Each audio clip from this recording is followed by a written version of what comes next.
Welcome back, everyone. The next session is from Nishi Garg, Nishi Grover Garg, training head at Sahi Pro. Nishi, are you there? Are you on board? All right, great. So I'm sharing my screen to get started. I hope you can see it. Yes, perfect. We see your screen, we hear you. Stage is yours now. All right. So, hello, everybody. I hope everyone's back from a good lunch, and I hope that I keep you awake during this post-lunch, session. So I'm so glad to be able to present here. Thanks to this wonderful community who made it possible, and all of you who joined in. I'll be talking about adopting a simplified risk-based test approach. So, risk is a word we all use loosely, but what exactly is risk? Simply, it is the possibility of a negative or an undesirable outcome. Risk has the likelihood between somewhere 0 to 100%. So it is a possibility. It's not a certainty, right? So when I first heard about risk-based testing, I interpreted it as an approach that could help us devise some kind of a targeted test strategy. So back then, I was working with a product-based research and dev team. So we were following Scrum, and we were obviously perpetually working with tight deadlines. And these short sprints, we had lots of things to test and to deliver. So learning about risk-based testing gave me a new idea or approach to our testing challenges. So I believe that analyzing the product as well as each sprint for the impending risk areas and then following them through during test design and execution and reporting could help us overall in our testing. So, risk based testing is when risk drives what you test, when you test, and how much you test. So, all of us testers do a little bit of risk based testing in one way or the other because we do think about probable risks, and mostly our experience drives us to focus on the high risk areas as per our perception, right? So, you see, risk is also about perception, and some risks are riskier than the others, and sometimes the highest risk may not be the obvious one. So let's try this out. Let's see how you perceive risk. So let's take an example of a risk, that is your home being intruded. So it may sound scary, but let's take this as an example of a risk area. And here are some possible home intruders that may attack your home. So take a moment and think, which is the most risky? Now let's see. Yeah, think about it. Now let's see this again, but this time thinking of risk in terms of these two parameters, that is the likelihood and impact. So likelihood is the possibility of it happening, and impact obviously is how bad would it be if it happened. So you can also decide on a rating if you would like, from give it a number from 1 to 5 if you like, and you can decide which is the highest, 1 or 5. So now let's revisit the risk that we were talking about in terms of which has the greatest impact and which is most likely. So for all of these, I have done a likelihood and impact rating here. Now this is just for the sake of this discussion. There is no right or wrong rating, but I have done this analysis taking an urban home in mind. So if you live in a wildlife area near a sanctuary, or if you live in a very old building that has a pest problem, if you live in some place which has super tight security, your answers may vary. right? So for our sake, I have given for A, that is a deer, I've given the likelihood of it as a 2 because it's quite low, and impact as a 4 because a deer running around would, ruin your backyard and all your shrubs and plants if you have them. So that's A. For B, that's a cockroach. Now I have given the likelihood as a 5 because let's be honest, which home has not seen a cockroach at least once? And the impact there is a 3 because it's easy to tackle a single cockroach. That's the risk here. And you can, although they are, unhygienic and stuff, but you can actually deal with it, spray something, and it'll be gone. But if there are hundreds of them, now that's a different risk area. So for C, that's a tiger, I've given the likelihood as 1 because it is not common to see tigers around in homes, apart from Tiger King, perhaps, I don't know. And the impact there is definitely a 5 because it's going to be deadly. And last one, that's D, that's a burglar or a thief invading your home. The likelihood there is a 4. It is quite high.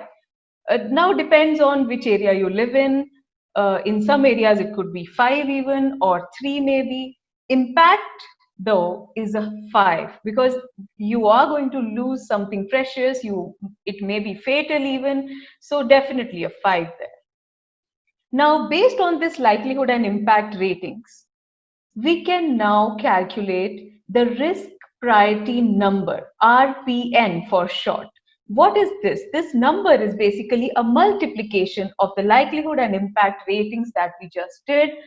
And this is a pretty simple way of finding out the higher risk areas. And as you see on the screen now, I've done a multiplication, found the RPN for each of my 4 risk areas.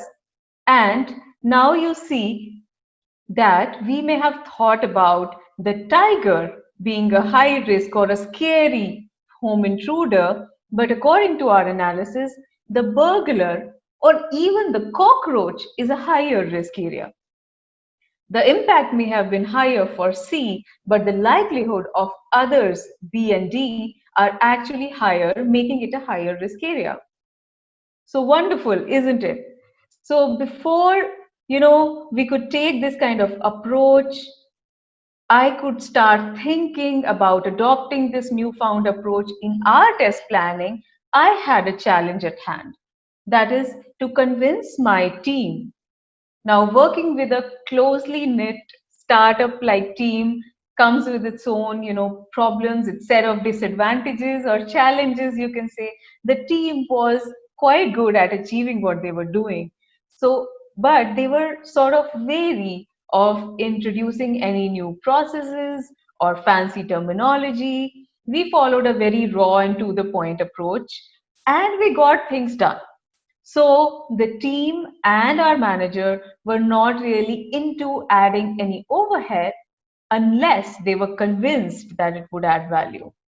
So I took it upon myself to provide some convincing argument backed up with facts to support this case of, risk-based approach. So how did I do that? I started by studying our own history, our previous user stories, and the testing patterns of our previous sprints. So I went through our Jira items, I went through our past backlogs of previous sprints, and looked at each user story in terms of the testing tasks performed, the time spent, and the defects logged against each of those user stories. So I also created a benchmark table. So here, let's say we did a likelihood and impact rating, we did a risk priority number. As per risk-based testing, the extent of testing can actually be mapped to the risk priority number. So for the higher risk priority number ranges, the extent of testing required is extensive. or you can say broad or cursory, which is going down. In the lower ranges, you may actually just need an opportunity level uh, testing, that is, if time permits or if you have enough bandwidth, go ahead and do more in-depth testing. And while for the lowest risk priority number, you can actually just look at those things on a end-to-end basis and just report bugs if you found any. So this is the kind of benchmark I created before proceeding into my project's analysis. And this is an example of the kind of analysis I did. Now, this is obviously not the exact data from my project, but here I've listed my user stories from one sprint. And as you can see against it, so I have taken one user story. I've also done a brief analysis of what risk areas or what possible things could go wrong in each of that user story. And after that, I've done a likelihood impact analysis.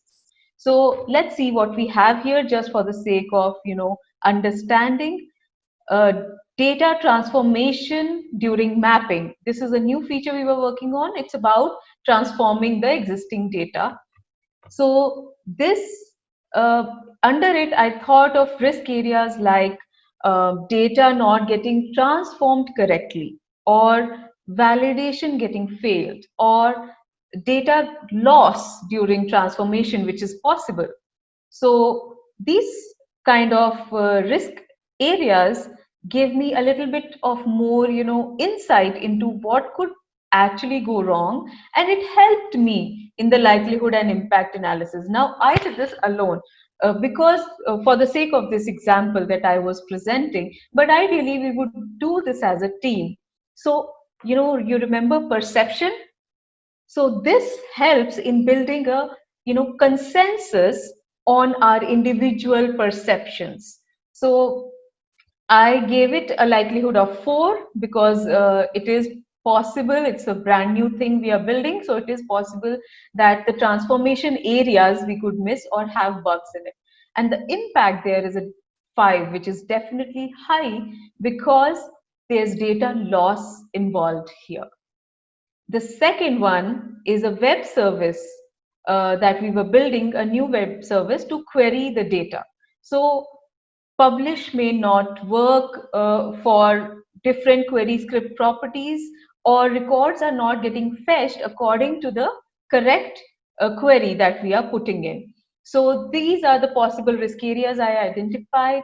The likelihood, I gave it as a 3 because it's a fairly simple thing. So chances of it going terribly wrong are lesser. Impact is a 4. It's a bit lesser than the top one, but it's still quite high. And the last was about localization. So we had been working on a product which was to be localized in 5 different languages, and Dutch being the one we were working on in the current in this sprint that I was analyzing. So in there, related to localization, I thought of areas like message strings not getting translated or being missed in the translation as one area, or the distortion of the UI because of message strings being too long or too short. That could be another area which we frequently see during localization.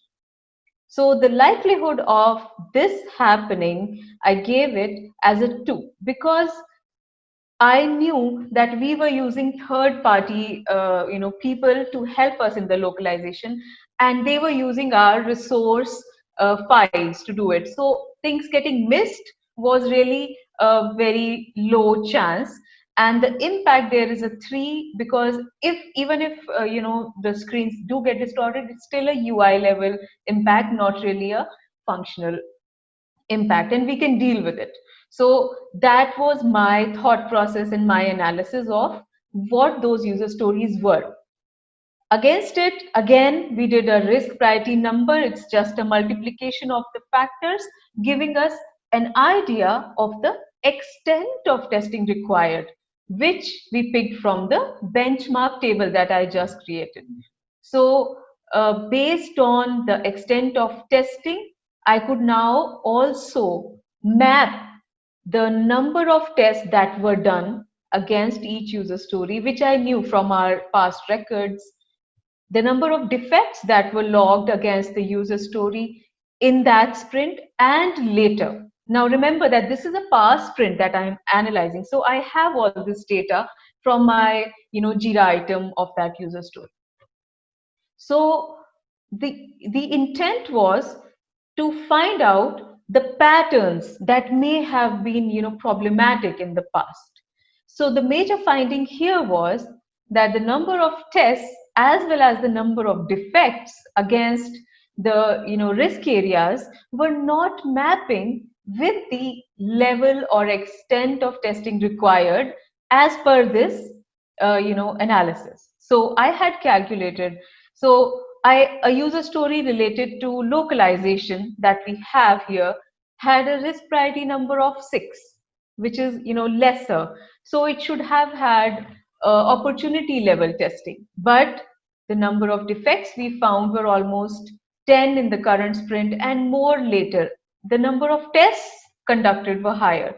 Now remember that we are not really counting the defects. Defect counts are not a measure. The relativity of that could be a insight of it, and same is with the number of tests that we are conducting on each of the user stories. So on the other hand, the user story with data transformation, which is a very high risk area, got lesser defects found in the current sprint.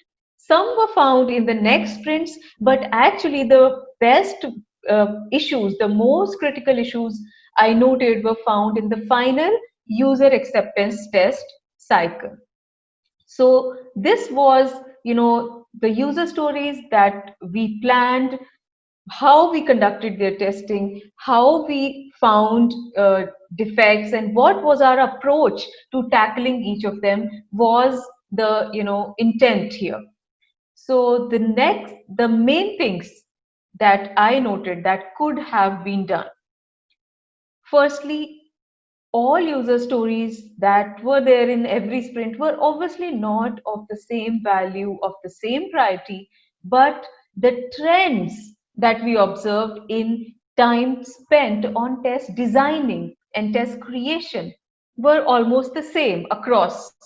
The test execution task was having similar time being spent on most of the stories, but even if it varied because of different reasons. So we were following a build or drop approach. So every few days was a testable drop or something that time. So it was quite long back. So and the sequence of that drops was actually impacting the time spent on testing, so which was sort of obvious. The number of defects logged was also it varied, but not that we counted as a measure of quality. But what I observed was when they were getting logged, some were found within the sprint, others were found later, like in the next sprint, but most were found in the final user acceptance testing.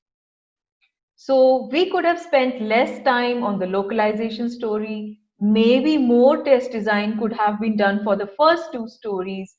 Bugs found earlier could have been of more value. So if we had taken a risk-based approach, our testers would know where to concentrate more as a group.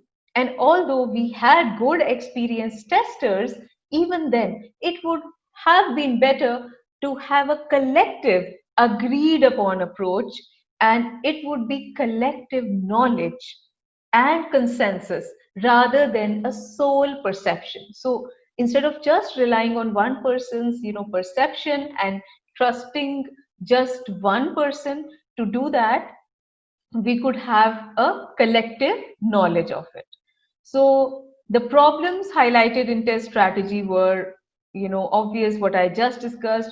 Equal time, equal effort, and importance to all user stories were given, and logging defects we were finding within the sprint and in upcoming sprint, but we were only relying on the tester's knowledge to determine how best to test, how much effort to spend, how much issues could be found, and what was not found.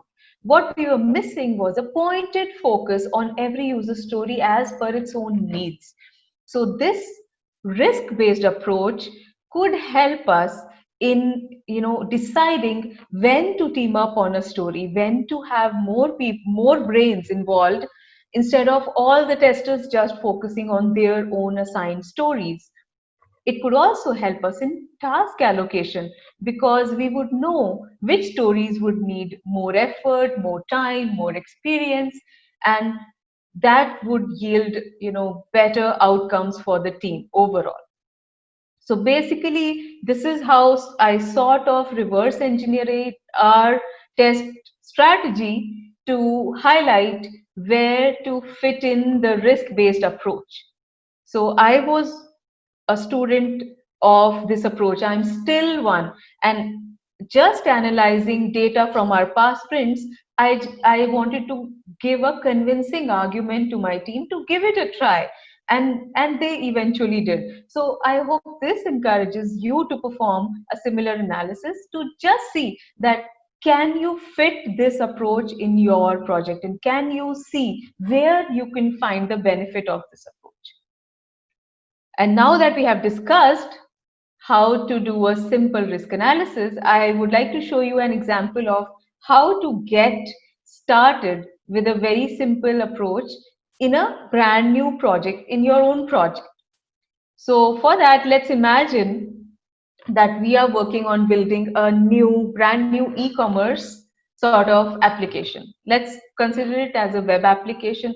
So it has the basic features of any e-commerce portal. So a user can log in, they can search what they want to buy, select the items they want, add them to cart, pay for it, and so on. So thinking about this kind of application, we can use a risk-based approach on deciding on our test approach for this application. So for that, the first step would be to identify potential risk areas. So in here, I have done the analysis just to show you. Ideally, it would be a team activity and, again, a collective activity. Just for the sake of understanding, I've given you the possible risk areas for my e-commerce application. So examples are search may not work as expected. So people can't find what they're looking for. Or payment failure would be a big risk area, or security aspects of login, so people trying to hack into it or things like that. Slow response from the website, like performance related areas could be another risk. And usability of the application, is it user friendly? All of that could be another risk area. Now, there could be more risk areas, but as per our analysis for now, let's imagine that these are our risk. So the next step now would be analysis of the risk. That is, analyze the risk and drill down into it. What can actually go wrong?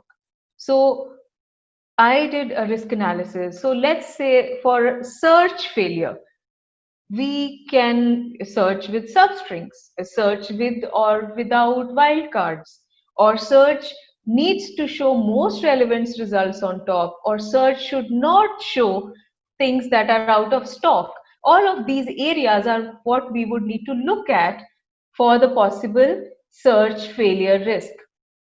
Or these are things that can go wrong, you can say. Payment failure. So we have to look at payment via different options: credit cards, debit cards, net banking, or cash on delivery. So that means there's no payment to happen and you just have to place the order. So that is all related to the payment failure. And then login security. So invalid login or hacking, somebody is trying to log into your account, how many times they can enter a wrong password and things like that. So that is all related to security.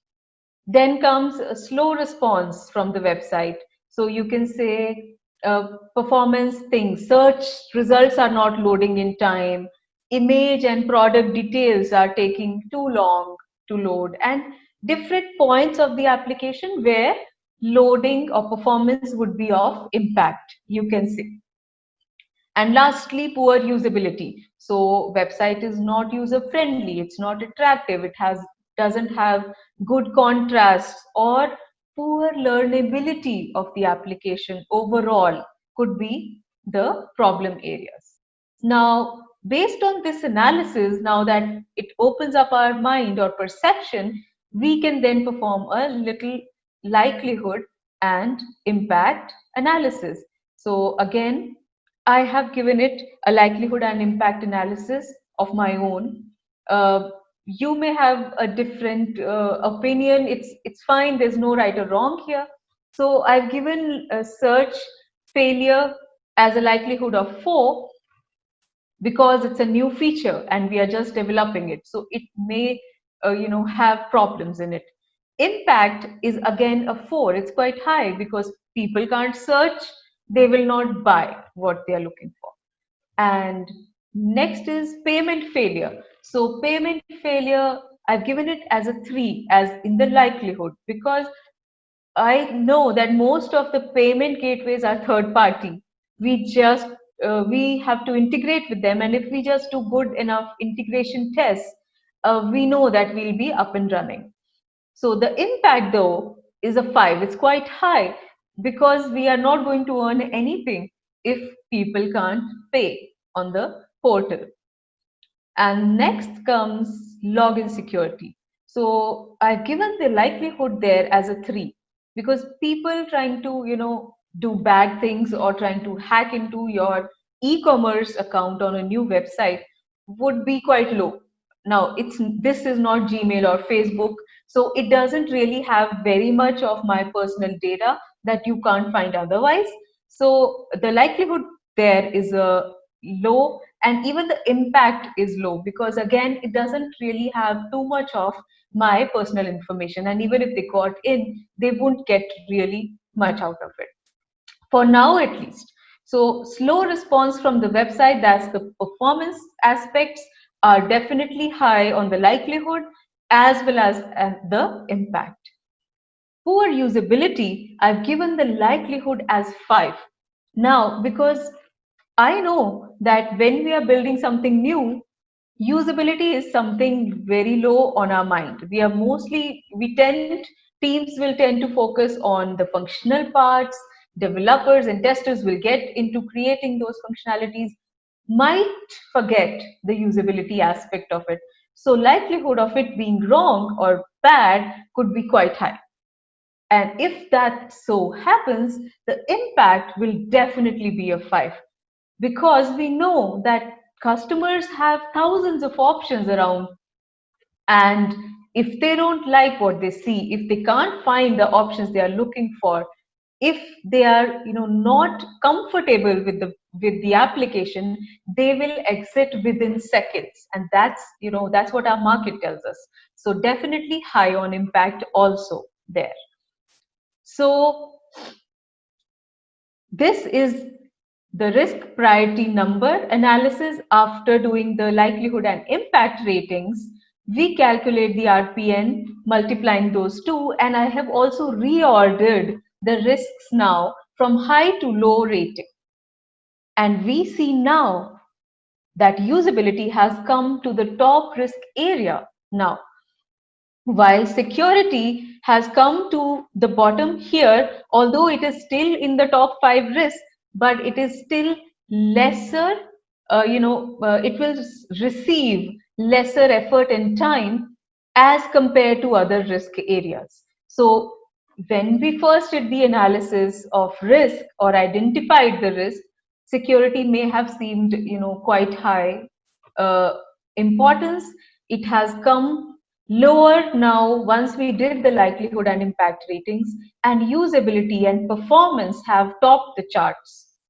And obviously our functional aspects like search and other things are also high. So this is our one, first risk analysis, we need to also remember that this is not the, final one. We can keep redoing it or revisiting this risk analysis as we progress in our sprints, in our release cycle. More risks may get added, some may get, taken off because we worked on them and we, tackled them, and these will also get reordered as we progress throughout the project. You can then proceed to, design your tests, execute your tests based on this risk area.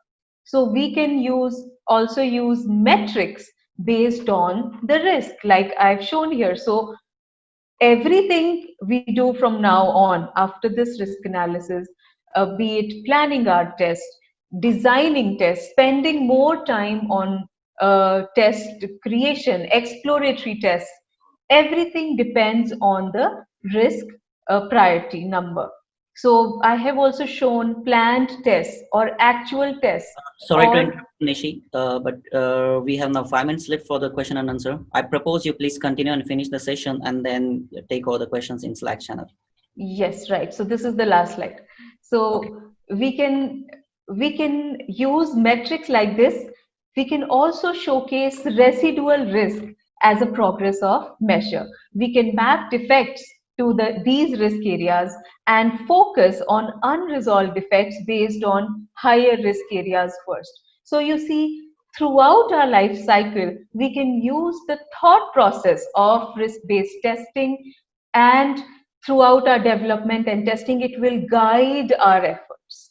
So although the last thing I want to say, although adopting risk-based testing can be very formal and a big exercise done using formal methods, uh, like risk identification, you can do using failure mode and effect analysis, interviews, surveys, or standards, or risk analysis can be done using Prisma approach, or you can use prioritization technique, ABC analysis, or others.